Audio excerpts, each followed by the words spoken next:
Record. Now we're recording. Okay, so this is members only question and answer, episode 19, week 19, I suppose. John, is there a site or person you trust to tell you max vitamin and supplement intake, or a publish list? I don't trust FDA is never for you. Come on, FDA. The FDA says that you should eat 9 to 12 servings of carbs every day, to include bread and cereal. And that's the recommended daily allowance. Like that's all horseshit. That's the gruel. Nothing they want do you for eat. you is for you. John, do you a possibility for mom and pop local stores to come back with Amazon, other online reductions of employees, or are they replaced by robots? Yeah, they're replaced by robots. But a lot of that is because we're just right? People are tired of dealing with shitty people.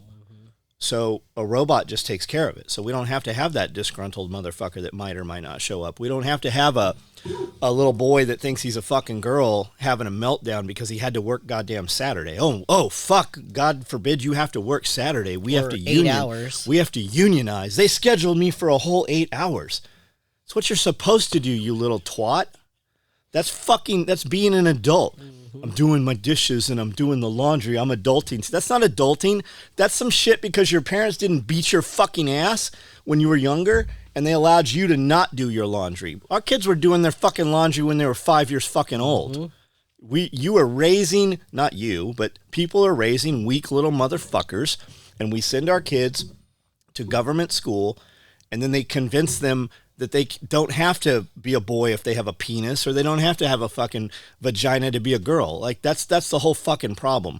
Are the mom and pop stores coming back? There will always be a market for that. Will it be a walk-in market? Maybe not like as we see it today, right? It might be something we don't recognize. But the retro shit, right? There's always somebody willing to pay money for something old, even if it doesn't work. I mean, we go to these antique markets and these places, and a lot of the antique markets we go to, there's not even a fucking, we'll walk in, I'm like, where's your antique at? They're like, what do you mean? I go, where's the thing in here that's truly an antique? It's all like retro shit, but there are people paying astronomical amounts of money for parts of something, right? It's not even functional. They just are willing to pay it. There's a ass for every seat. There's a market for everything. If like my friend Justin paints, he's an amazing artist, can work in all kinds of mediums. I think he gets $15 a square inch for his paintings. I don't remember. It was more than that. Maybe it is. It's like they're $5,000 paintings, $10,000 paintings. They're hanging in Rolex headquarters. They're hanging in Hublot headquarters, Omega, Tag. Everybody has, all the watch companies have bought his stuff. But if I took his paintings and put them on a table at the end of the driveway, nobody would even stop and ask about them. They wouldn't even, and if anybody did, and you're like, yes, this is $25,000, they'd be like, what? They're not even driving they don't even live in a $25,000, right? So there's a market for everything. What I was gonna say is, I think there is a place for mom and pop, but it's different now. It's everybody's used to not having customer service and getting everything cheap and right now. If you've got something bespoke or, something that's the word right there, yeah, bespoke. Then you can charge whatever you want and people will be there to pay for it, Yeah, like these bags I'm building, they're $350. Mm-hmm. I have more than I fucking ever wanted to build, right? I'm building 4 or 5 of these things a day. Dudes will look at that and they're like, I can get that bag for $100. You can get a bag for $100. Exactly. Not this. You can also get one off Amazon for $25. And it'll be here in a few days, but it'll fall apart in a week. And that customer, I don't want him as a customer. Mm-hmm. Like, I have some Strider knives. Every time we do a run, we keep several. When they're numbered, I keep usually 1 through 4, and there's always a 0. 0 is mine, and I keep 1, 2, 3, and usually 4. And a dude hit me up. He hit me up over some knives, and I have 2 unnumbered. They're $2,000 a piece is what I'm selling them for. And people hit me up when they see that. They're like, how much is that? I'm like, $2,000. What? I'm like, that's not my customer. Yeah. I got a dude just hit me up. He showed me a picture. He bought a numbered one And I'm very curious. I got to look up and see who number 17 was because that's what he bought. So I'm always wondering, when you are hurting for money, the SOE Strider knives are what you're going to put up there. It's easy money to get. Yeah. But that same dude, when you look through his shit, he's got 4 of the exact same AR-15. I'll never sell that dude another knife. That's not the customer I want. That guy, he's fucking done. If he hasn't sold his other shit and the SOE knife is what he first chose to sell rather than a watch or some other shit, I'm never going to sell you another one. Yeah. This guy, he bought number 17. I don't know who he bought it from. And he paid, I don't even hear what he paid for it. So number 17, that's an expensive knife. It's well over $2,000. So I don't know what he paid. So I said, I have these other 2. And I said, actually, I have 3. I'll retain 1. So I actually have 2 available. And he's like, send me a PayPal request, send me a payment request. I don't care how. Here's my address. The dude's offshore. He's like, here's my U.S. address. Didn't blink an eye. That's the customer we want, right? Yep. And usually when a dude's like, hey, do you have any Striders available? I pull his email address and I put it in the system. If he's got a bunch of orders, that's a dude I want to have that knife. Yeah. If it's just some dude who hasn't cared to buy any of my other product, never been a customer, I have no interactions with him, I don't care for you to have this. It's more impressive. It's more important for me when I take people up to my private office. Mm-hmm. It's more important for me to have 100 fucking Strider knives in there than it is to have that dude's $2,000. Yeah. It's it's the qualified customer, right? So I didn't answer your question, Max, about where I get my recommended vitamin stuff because it comes from all over. For instance, vitamin D. They tell you should take, I think, 2,000. It's like 1,000. 1,000 IUs. I have capsules that are 5,000 IUs, right? I take 2 of those every night when I go to bed. That's 10,000. That's not even peaking. Like the FDA will tell you, oh my God, 10,000 IUs will kill you. 10,000 IUs will actually keep you from getting sick with a lot of different shit. It makes your immune system go through the roof. But there's dudes taking 50,000 IUs every single day. And these are doctors who have written books specifically about vitamin D. So I just kind of get my information all over the place, really. So I don't know is the answer, really. Brian Frazier. John, while rotating old stock, have y'all found any more baby head candy stash? Yeah, we call them baby head nests. And we did. I was going through one of the food rooms. It's, 30 feet by 10 feet probably. You can barely walk in there. I've got wire racking on both walls, and then I have wire down the middle. So I reorganized it so I could get about 30% more in there. And in doing so, moved stuff, and I had found where Babyhead had lit fires on the plywood floor. Mm-hmm. We do, man. When we're in the garage and moving stuff, I was in the feed house moving stuff. I found a whole 5-gallon bucket full of candy wrappers in there a couple months ago. What is that? That's so you can't hear me take off my jacket. Got it. Better remember to turn that back on.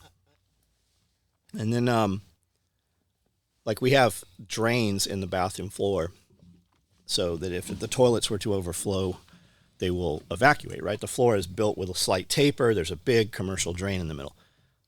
And when I was sitting on the toilet one day, and you can kind of see under the door, and I saw something in there. I'm like, what is that in there? And I thought it was like a lizard. It literally looked like a crested gecko or something. So I'm looking, I pull the cap off, and I just start pulling shit out. That whole drain would never have worked because he had stuffed so many candy wrappers and popsicles and shit we didn't buy, right? What he was doing was he was getting praised for going outside and walking the dogs and then feeding the animals, but he wasn't feeding the animals. When we started looking at it, we actually found he was actually going off of the property out on the highway, walking down across and going to the gas station. So when we went over there, we actually set him up, and we followed him and saw him. But then when Gabby went in and talked to the owner of the gas station, he's like, yeah, that kid comes in here 2-3 times a day.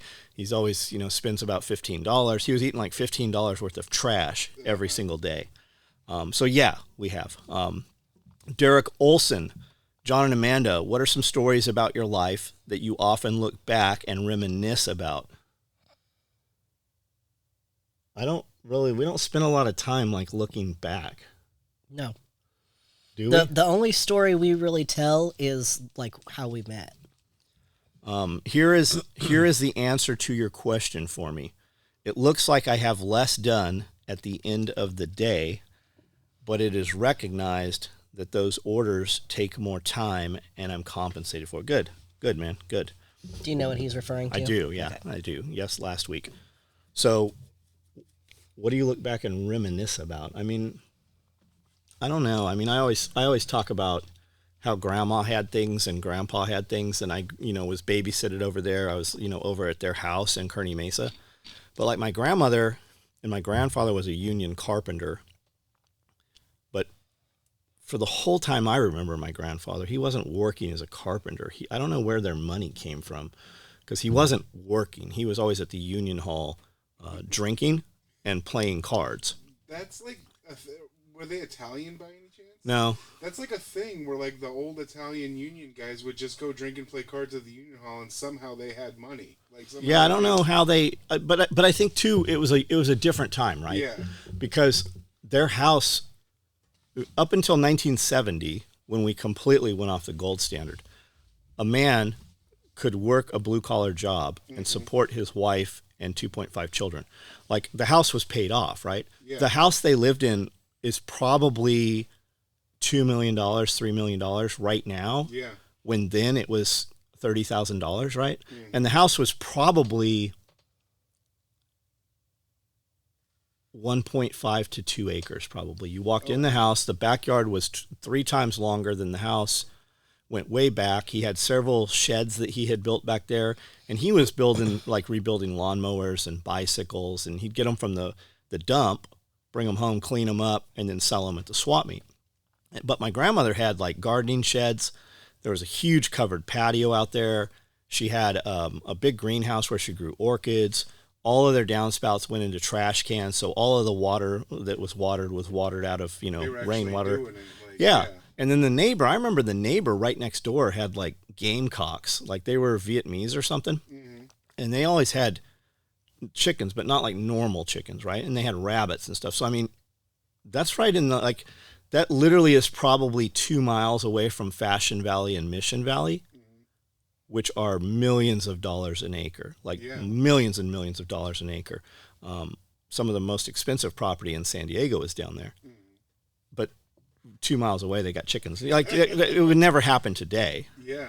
So I just remember that. And I do remember my grandfather saying, talking about kids nowadays, like we do. Yeah. So I always say, I wonder if I think we're declining as a civilization for the most part, but I think there's a huge movement that toughens up people and they're coming back to the land, right? We're coming, because I hear snippets and I use snippets of video clips and stuff, audio clips on Instagram and stuff, and they're talking about they don't want people living in the boonies. They want you to be reliant on the systems. And some of that audio and some of those video clips are from the 60s and the 70s, right? We talk about the hippies and the communes and stuff. That's probably how they'll speak of us, We moved from the big city, went out to the middle of nowhere, and people, even when I say things people don't like on social media, they're like, you're just a hillbilly. You're just a hick, right? You live in a trailer. Like, it's a trip people's perception. Yeah. We own a bunch of property, and they think I live in a trailer, but they're living in an apartment, right? Yeah, literally, exactly. Their apartment costs more than they make. It's not sustainable. It can only happen in the cities where it's subsidized. Mm-hmm. So I think history is cyclical, and we had the World War II generation, and then they knew hard times, and so they had no issue coming back to hard work. Exactly, and leading out of that was the hippies, and then we had 9/11, which is something that we all lived through, and we saw how people actually came back together and got back to their roots and stuff. But for the most part, 9/11, while it affected people, they didn't have any trials and tribulations, right? During World War II, when all these men returned, they had fought in combat. Now, 9/11. Most U.S. citizens feel as though they went through a war or something, right? But they had no physical harm, right? A lot of people know people that were there or whatever, and a lot of people, guys did go to Iraq and Afghanistan and stuff, even though that had nothing to do with 9/11. Yeah, no. but they feel like they have lived through something. Like people are just weaker now. I think so. I think that the direct effect of 9/11 was we all came together, but For a couple weeks. Yeah, but what happened afterwards is it gave people excuses for things like you hear about like these comedians who used to lie and say that they were there, and that just gave them excuse to get sympathy. You know, and you find out that they were not even in New York at all and stuff like that. Right, because Pete Davidson, like he's got a little bit of a story. His dad died there, but that was 25 years ago, and he almost killed himself on the set of Saturday Night Live a few weeks ago. Who is this? Because Pete Davidson, really skinny guy, dates all the hot chicks. He's not funny. He's like famous for dating all these hot girls. Well, they've become woke. I mean, there is no entertainment on Saturday Night Live anymore. No. Well, the thing about Saturday Night Live, he was up there. They were filming it, and he was tweeting to Ariana Grande, which was his ex-girlfriend, saying, "I'm just going to kill myself on the set because I'm sad because my dad died 30 years ago," or whatever. Well, he should have done it then. Yeah, that's the thing. Like they have these excuses, but that first initial reaction where everybody was like, "Okay, you know, let's be together. Let's do get back to our roots." Well, we used to make what we need. You know? we used to make fun of people like that, Mm-hmm. and now they just browbeat everybody, and it's such a bad thing. Like they've changed words, right? Mm-hmm. Yeah. I have a stamp, a U.S. postage stamp, that says teaching the retards how to read, right? But you're not allowed to use the word retarded anymore. It's just shit like that. And if you have a retarded kid, I'm sorry for you. Those are words, though. Raise your kids differently, right? And Your kid probably doesn't even know what the word means. That word isn't inherently negative either. That's an actual. It means to slow word. down. Yeah, exactly. Yeah. It's not like it's a slur. They're words, right? If you don't like them, then don't take your family where those words are. Yeah. Don't point them out. That's the thing. Anytime anybody's ever seen the word fuck on one of my shirts, and I don't wear them very often anymore, but anytime somebody said that, they pointed that out. Mm-hmm. The scene they have made showed that to their children, right? Yep. So we just allow people, we used to lock people up.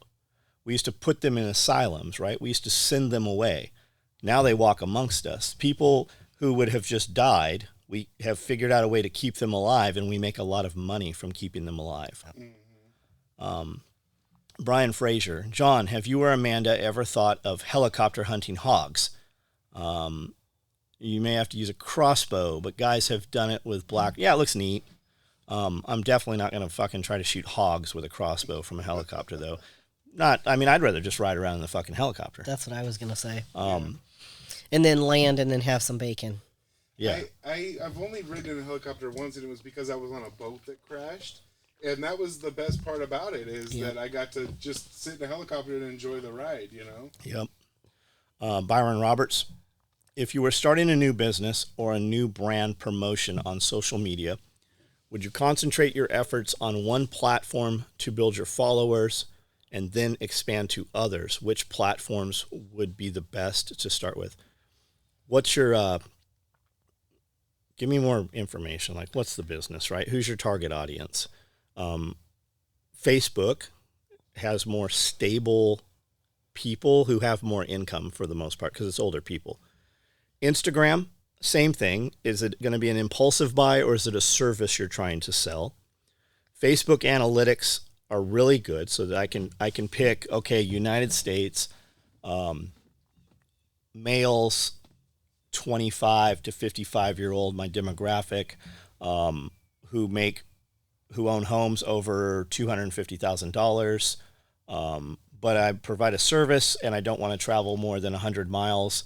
So I'm going to, pin my location, which they already know, and we're only going to go out in a 100-mile circle, right? So if I'm going to promote that and I'm going to put money into that, and let's say I'm going to put $1,000 advertising into that, why am I advertising if I'm in California and it's a service and I don't want to go over 100 miles? I'm not going to advertise to anybody in Texas. And you can do that with Facebook. Maybe you can do that somewhat with Instagram now that they're connected. I don't know the answer to that. But if it's a t-shirt I'm building, right, and it says fuck Joe Biden, then I'm going to use the hashtag MAGA and I'm going to use the hashtag Make America Great Again, and I'm going to market to people who like when I do the marketing in Instagram, from the backside, I can use hashtags, people who have subscribed to hashtags, people who like businesses similar to mine, gun owners, Toyota owners, Jeep owners, right? So it just depends on what it is. Now, I don't really know how to use TikTok, but TikTok grows, right?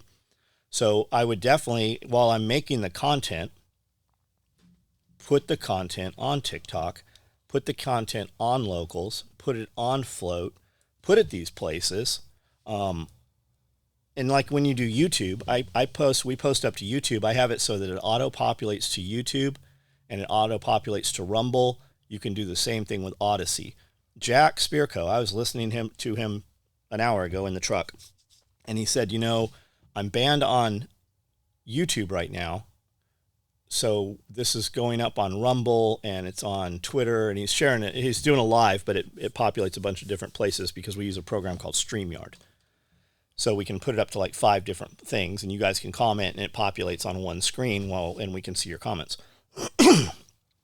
His Rumble all of a sudden is growing, and it never was, and it should be, and we don't know why all of a sudden it's growing. But YouTube is hitting him for things he said on videos 2 years ago for COVID disinformation, even though it's proven to be correct, right? So what they're basically doing is going around and putting people in jail for things today that they did 2 years ago that are no longer illegal.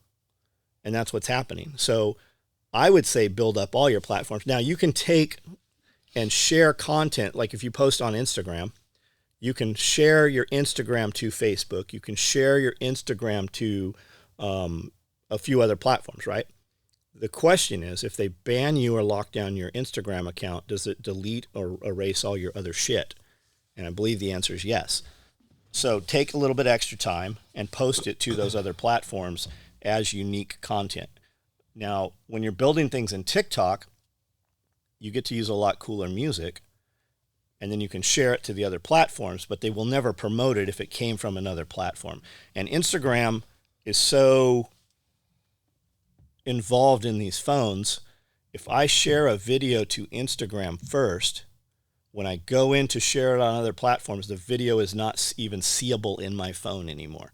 They make it so you have to share Instagram to the other platforms. Well, your shit won't grow. It won't go into the organic population that way. So just there's a lot of manipulation, and it changes pretty frequently. So I would use them. And then the other question is, like, I don't have enough information to give you a real answer, because the answer will be different depending what it is you're doing. And it might just be a complete waste of time. If you only can build, like if you're building something by hand, say you're building these fucking live river edge tables and you can only build one a week, then it doesn't really fucking matter if you get 100 orders a week. You can't make them. So I think when it comes to videos, TikTok is your opportunity to find people and tell them why off they platform, need yep. you. Yeah. With YouTube, with TikTok, you gotta quickly tell them why they need to sit here and watch you. With YouTube, that's your place to educate the potential buyer already. Like, oh, you like this flashlight? Well, let me explain to you exactly why you need this flashlight, and take 8 minutes or more to explain why they need that flashlight. And the other way to look at it too is, whatever your business is, you have the potential to make a lot more money than you actually make on your business through content. So like Austin said with a flashlight, right? Let's say I'm a landscaper. So that's where my money comes from, and I'm looking to show you how awesome I landscape and maintain your lawn. But I also show people who are watching my content, this is the flashlight I use, and here's why I like it. Here it is on Amazon. And then anybody that clicks that Amazon link, I'm going to get 2%, 1 to 2% off of everything they buy for the next 24 hours. So if I wanted to manipulate that a little more, every 3 days, I would do some short snippet gear review, and I do a 10-second piece of content for Instagram and TikTok, but I do a more in-depth review for YouTube. But I would all have click-through links that would take you to Amazon so that you can look at the product. Even if you don't buy it, anything you buy in the next 24 hours, I get a piece of. So if I can get 1,000 people to look at that, it doesn't matter what you buy. If you look at it and then your wife buys half of her shopping, grocery shopping for the week that night on Amazon, I get a percent off of that. And then if I do enough cool videos, I can hit the company up and go, hey, here's a list. Here's 10 URLs to videos about your flashlights I've spoken to. Can I get a direct affiliate link? And then what they do is we use a program like Affiliately, and we set it up, and you give me a unique code, and when they click on it, it goes to whatever said flashlight website is, and then in the discount code they put in SOE10 or SOE5 or whatever. The program does all the math, and both of us can log in. So at any time I can see how many people have clicked through that, and they can see how much money they owe me, and I can see how much money they owe me. And then it just works that way. I'm a good ambassador. They like the things I say, right? Well, if I'm saying fuck Joe Biden, Nike Shoes isn't giving me an ambassador deal, but the flashlight company, maybe they will, right? And there's a lot to that, and you don't know what you don't know. Like, we were using Milwaukee Tools. Milwaukee Tools is a very Christian-based, family-owned company. They're never going to do anything with my company because it says fuck. DeWalt will. 100% DeWalt will. So that's your deal, right? Kubota, probably not giving me anything. But there's a couple of lawn care companies and tractor companies that will. And you don't know what you don't know. So you get that information by going to advisors and seminars and stuff like that. And I mean, it's a full-time job keeping up with YouTube's rules, because like John was just saying, people are getting stuff deleted that they posted 2 years ago. Yep. But if you can, go within the boundaries of their rules, you can make some money just from YouTube. But that's such a fine line because they change their rules every day. I can't be authentic and do it. No, I can't be me and do it. Yeah. YouTube pulled down 5 of our videos last month, all in one morning, gave me the violation strike, the things, right? Shows me what videos they were. When I click on the video, the link to the video, I can't even watch my own video. I don't know what it is because they've already pulled it down.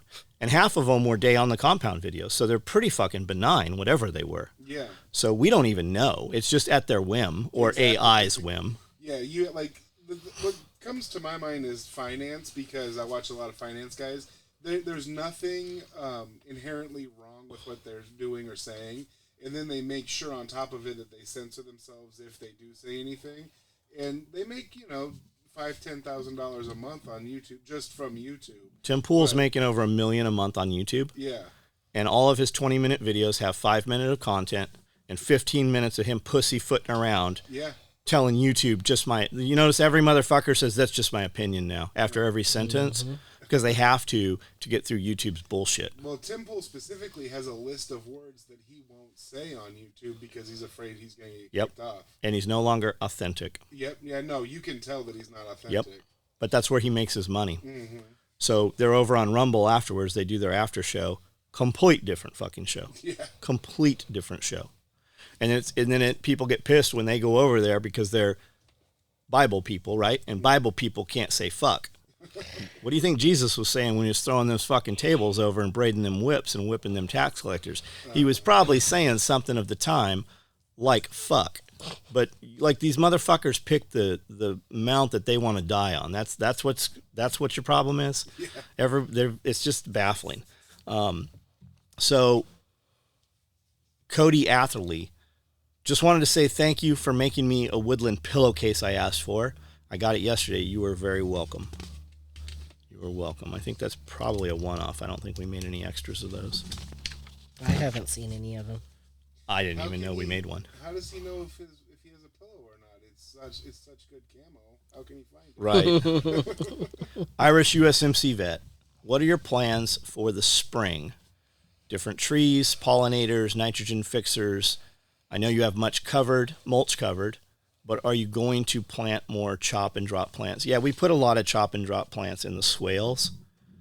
So we're just got to kind of wait for it to warm up and see what lived and what didn't. I think there's 600 strawberries out there. There's comfrey all over the place. We put a lot of seed in that was pollinator attractants and stuff. So right now we're just kind of waiting. Everything looks dead out here. When you drive by a really nice golf course and you're like, wow, that looks like shit. That's what this whole place looks like right now. Everything is dead. We went through a little spurt where there was no rain and everything just started dying. Yeah, now we have too much rain. Yeah.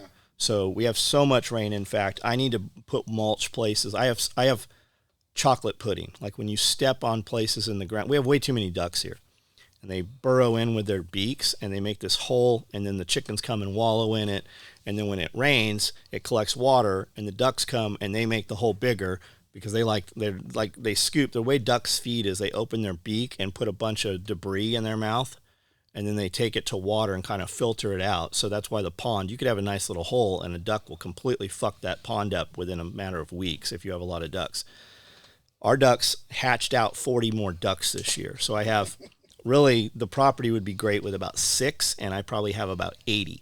So now it rained all this much and the ground is saturated, so the water's moving across the ground. So I have all this chocolate pudding. Like literally when you step, your foot goes down in the mud and it encompasses it. It goes over the top of your shoe. Well, that chocolate pudding is shit. There is shit everywhere here because we have so many animals, which is good. It's fertility. But I need to put wood chips out. I can't drive the skid steer to put the wood chips out there on the hill because we'll literally destroy it. We'll amplify the problem everywhere the tractor was. Plus it'll slide. It'll literally just take all that topsoil and just scrape it down to gravel again. So we got to wait until we have 5-6 days where there's no rain, and then we'll put big piles of wood chips, and then we'll rake them in, hard rake them by hand where we want them to be. So that's the thing right now. I'm going to divide some of the bigger chicken pens into longer, skinnier chicken pens so we can lock the chickens down so that we can get a hold of their eggs. And then by locking the chickens up too, they're not out there burrowing and doing all the damage where I want all the grass to grow. And then I need to move a couple fence lines so the dogs have more access. And then put some siding on like the hay barn, just little shit. It literally, we could knock one project out a day. It's just getting out there and doing it. Trying to tear us down.